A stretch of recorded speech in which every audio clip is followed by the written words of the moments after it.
it's Harry here from Photosynthesis, and today I'm going to be showing you an unboxing video and a build guide for one of our latest terrariums, which is our new lamps.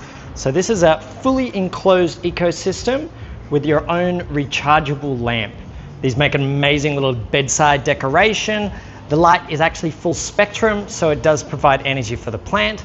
And the goal of this is to create a closed ecosystem that you're usually watering about every maybe 3 to 4 months. Really, really easy to look after. Let's get started. First, you'll find your lamp.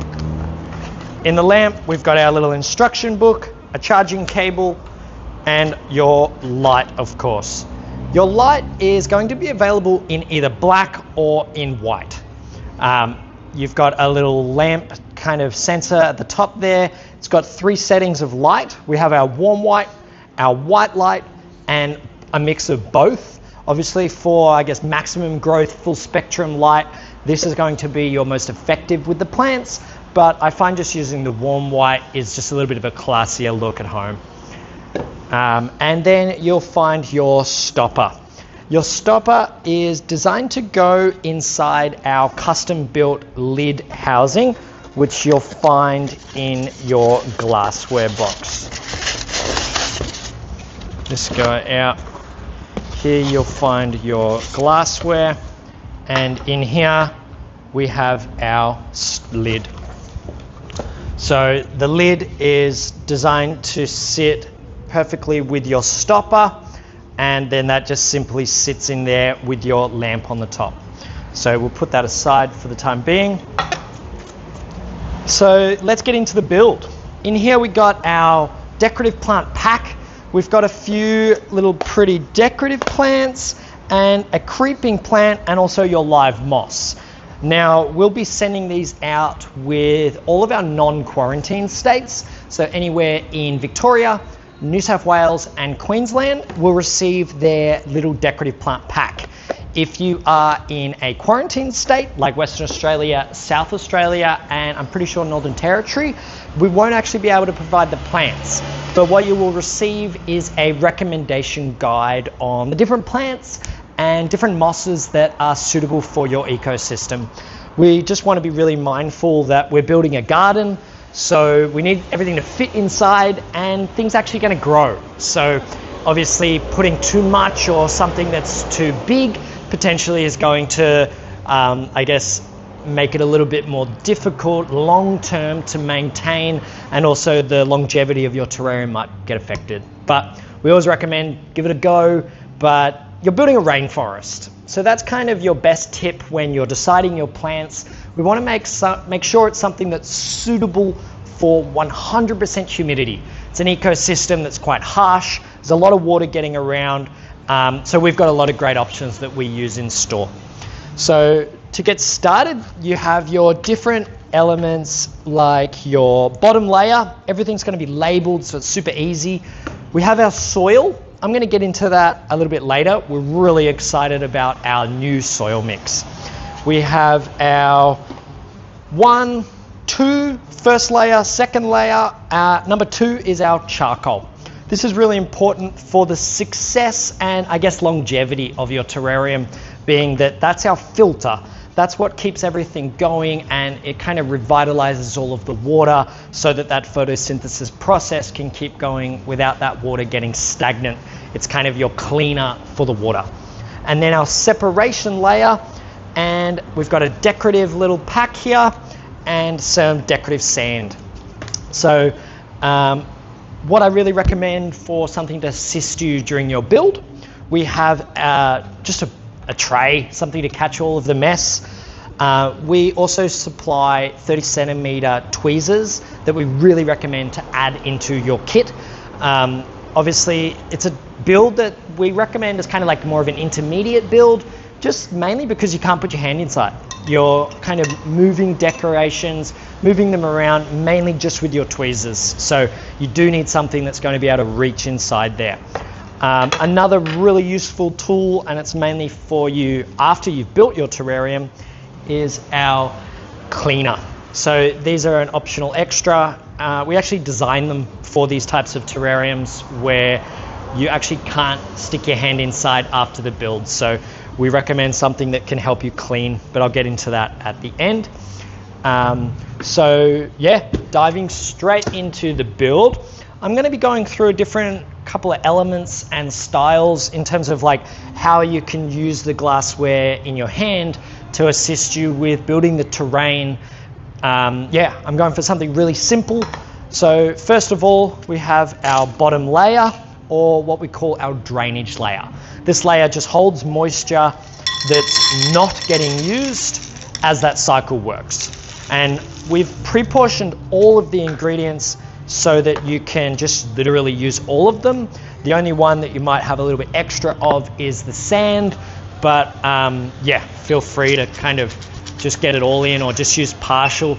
The main goal of this layer is just to cover the base of the terrarium, but what I'm actually going to do to start my terrain is just to pack a little bit of it a little bit further to the back and then sort of slide some at the front. So I've kind of got a slope already happening. Our charcoal, just from the charcoal being in there, it's actually doing its job. So you don't have to really worry too much about its placement. You just got to make sure it kind of fits through the lid. But still, I'm actually going to be tilting my charcoal mainly to the back so that where I've got my beach that you'll see in a second, I'm not going to have any of these big chunks of black kind of poking through. But the charcoal just works really subtly. It works with the evaporation working up and the condensation working down. So it's just constantly working. And then our separation layer. What we've actually done is we've used the same separation layer that we're actually using for our substrate or our soil. We're really excited about our new substrate. So the main goal of your separation layer is just to create a bit of a buffer between where the moisture might be sitting and then to where our plants and roots and things that might be a little bit more vulnerable if they were sitting just in water. But we've actually kind of solved the terrarium.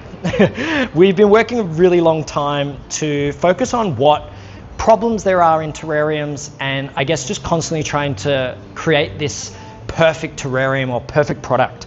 So what I'm going to be doing with my separation layer is just sort of sprinkling it in, but I'm still going to be maintaining that slope. And the only way I do that is just by tilting my glassware.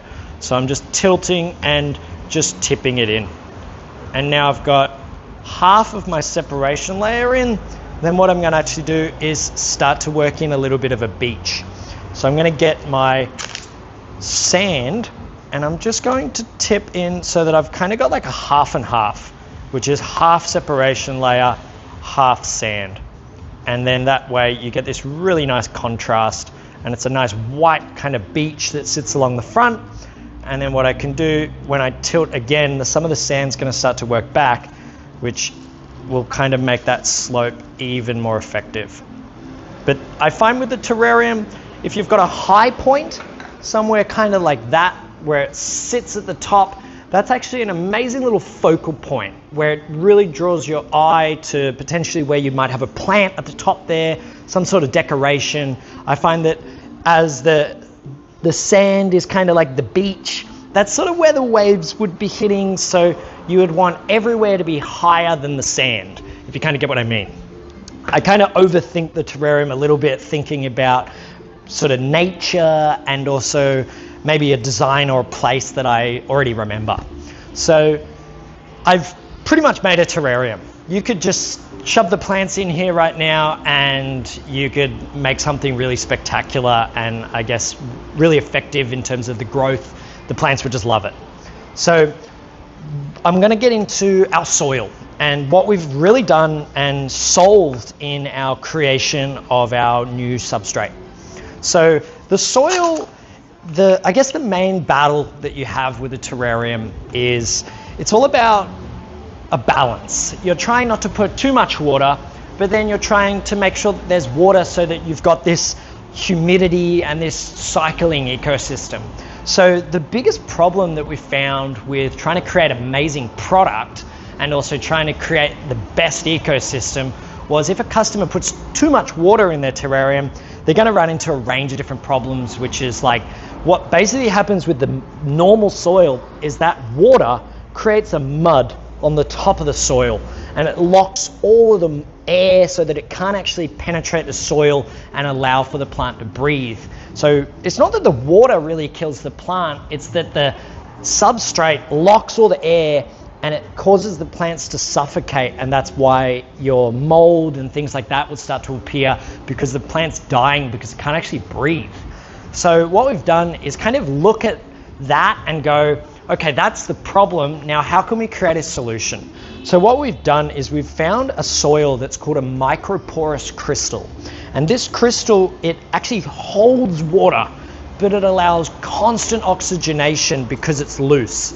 So what we can do is pour literally as much water as we like into the terrarium, as long as it's not like full, like a puddle of water. So you could just spray as long as it's not filling the actual terrarium, and you'll never run into a problem where you're putting too much water.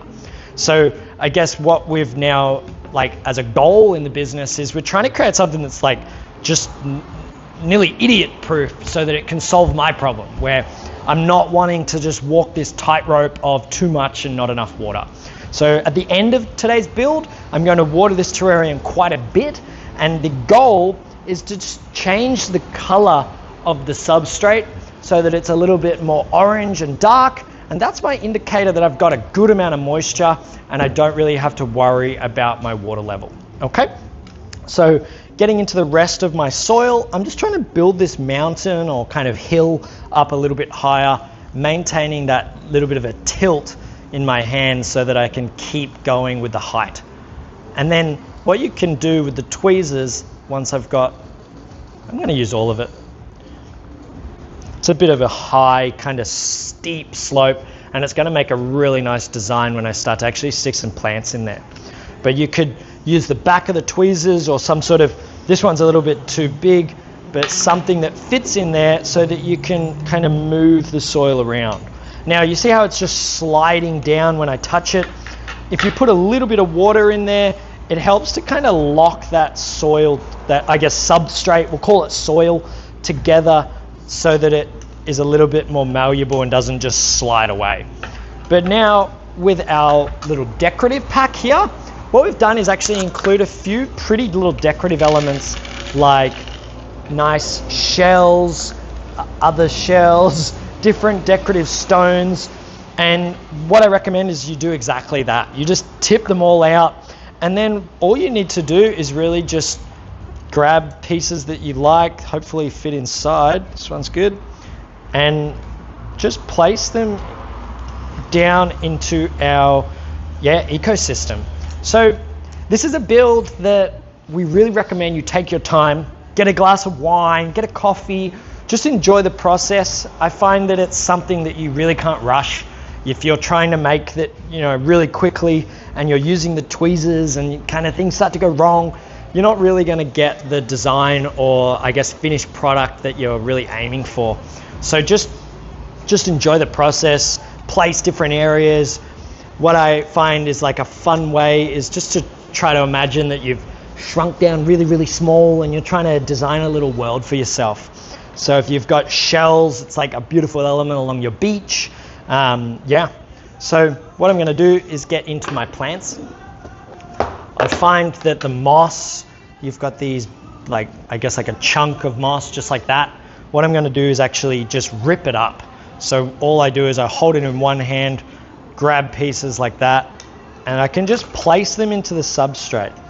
So moss is an amazing, plant. It's one of the oldest plants. It's been around since the dinosaurs.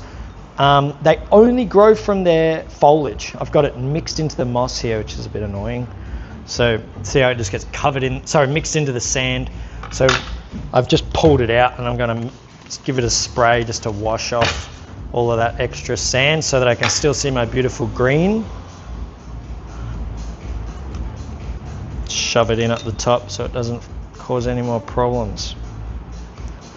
So the moss only grows from its foliage. It doesn't have any roots.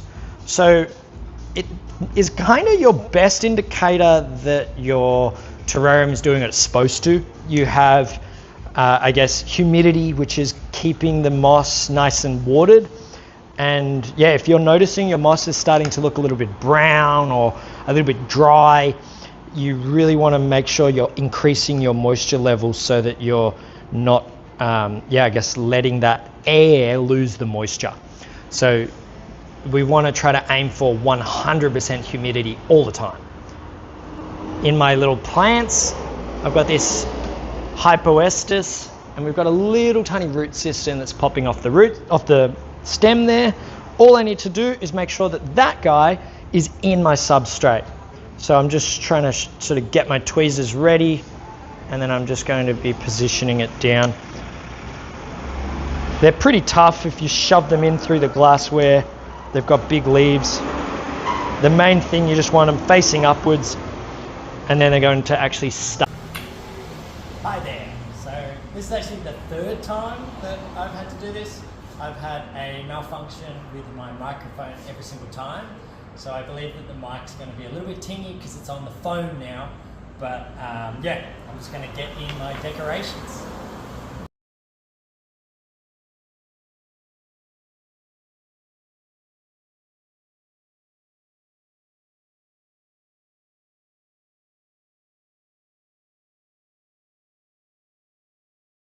So a couple little design tips.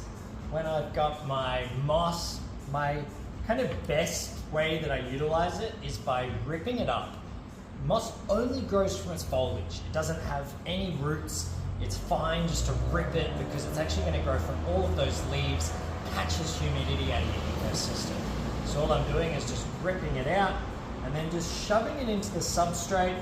You can put it in the sand, you can put it on a rock. It's going to grow. The main thing that it just needs is that humidity. So I'm just pull it apart. I try to spread it across as much of my substrate as I can. And then all I'm doing with my decorative stones is just placing them in and around the moss. And I find that it gives it a really beautiful contrast. And then I put my decorative little shells and things like that in my beach. But now it's time to give my terrarium a drink. So my goal, you can see there a little bit of color separation from when I watered it at the start, but my goal is to get a full saturation across the substrate. So all I'm doing with my sprayer is just spraying until I have a stream of water coming down the back, coming down the front, and pretty much every spray is a spray that I don't have to spray it kind of in the future. So all I'm going for is a full saturation, truck driving past. The main thing that I'm trying to avoid is a big puddle of water across the bottom. So as long as I don't have that, I can put a fair bit of water in, and then as long as I've got a nice color difference across here, this will start to kind of spread and completely cover it and be almost like an orange color. But then I'm ready now to put my terrarium cleaner. So you might have seen these in a quartz hematite. These are actually a rust protected mini version that we do, which is perfect for this one. And then I'm pushing off any of the dirt and things like that. And now I'm ready to put my lamp.